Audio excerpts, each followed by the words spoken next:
Bonjour, j'avais envie de vous proposer aujourd'hui un tirage en 3 cartes, un tirage avec le jeu Smith-White ou Rider-White, qui est en fait la même symbolique, ou très très proche en tout cas du tarot de Marseille, mais simplement je préfère son graphisme qui est plus doux.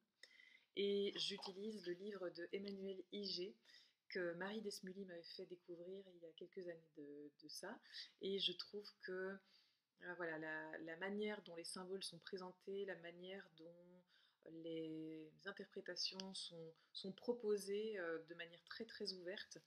Euh, voilà, je trouve que dans une optique de non-divination, dans une optique on va dire, de soutien à l'intuition, c'est vraiment un support extra. Donc je vous recommande chaudement à la fois le jeu Rider-White et le livre de Emmanuel Iger. Alors la première carte qui est sortie, c'est la reine de bâton. Elle est sortie à l'envers. La reine de bâton, c'est une figure de séduction. Le fait qu'elle sorte à l'envers, ça veut dire, dans un jeu en général, qu'il y a des blocages par rapport à l'énergie dont est porteuse cette carte. Donc l'idée, ça va être quelque part de travailler pour la faire revenir à l'endroit. Qu'est-ce que ça veut dire quand on est dans une figure comme ça de séduction comme dans cette carte-ci? En fait, le fait qu'elle soit à l'envers, c'est que on manque de confiance. La reine de bâton, c'est une figure qui a ses désirs bien en main. Hein, bon, on peut imaginer la symbolique phallique du bâton. Elle a le désir bien en main et elle intègre les qualités du désir. Elle en devient séduisante. Elle sait ce qu'elle veut et elle séduit davantage parce qu'elle sait ce qu'elle veut. Or ici, comme elle est sortie à l'envers, ça veut dire que justement on a une difficulté à savoir ce qu'on veut, on a un certain manque de confiance, de courage peut-être. Et je pense, quand je vois ce que je traverse moi et ce que traversent beaucoup, beaucoup des personnes que j'accompagne, c'est que on manque de confiance en nous parce qu'on n'a pas encore compris que, ou on est en train d'intégrer, de comprendre seulement doucement que l'autorité extérieure ne peut plus nous soutenir et que ne peut plus nous soutenir, pardon, mais que vraiment c'est important maintenant de d'oser se reconnecter à nous, à notre souveraineté, et d'oser cette volonté, cet engagement, et oser cette intuition, cette souveraineté personnelle.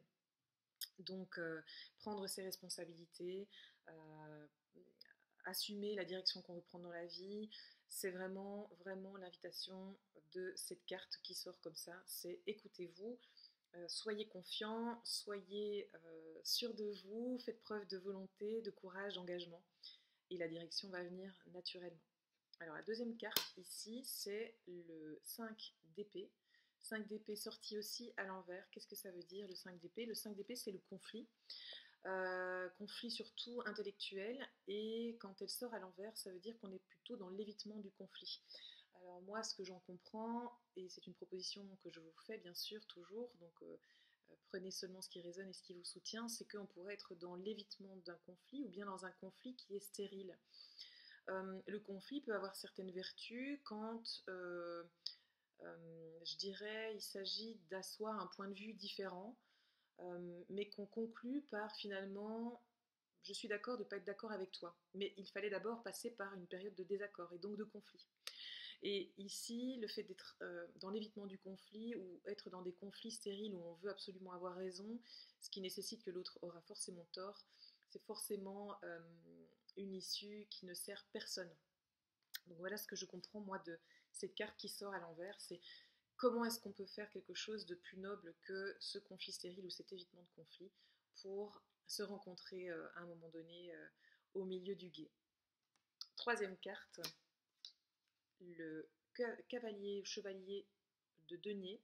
Chevalier de denier, c'est une proposition à faire ce qu'on a à faire, prendre ses responsabilités. Ce que je trouve vraiment intéressant avec les deux cartes précédentes, c'est cette invitation vraiment à prendre ses responsabilités, faire ce qu'on a à faire, rester dans sa zone de, on va dire, ce sur quoi on peut agir, ce sur quoi on peut avoir de l'influence, sans se compliquer la vie, rester dans une forme de simplicité, en fait, avancer lentement mais sûrement, rester pragmatique, responsable, un pas après l'autre, et avoir confiance dans le fait que si on prend ses responsabilités si on se connecte à son autorité intérieure. On n'écoute plus trop l'autorité extérieure, surtout quand on se rend compte qu'elle n'est plus légitime ou qu'elle ne nous soutient plus. Aller au conflit ou en tout cas oser une position différente, mais dans la tolérance de la position de l'autre en face. Et terminer par se concentrer sur ce qu'on a à faire, soit dans le monde de la matière, rester bien ancré, avancer lentement mais sûrement, et avec cette certitude que tout va aller pour le mieux quand on est dans son axe, dans sa droite ligne, et que on ne cherche plus à convaincre, à s'opposer, à rivaliser, à avoir raison, à chercher une réassurance, une validation à l'extérieur.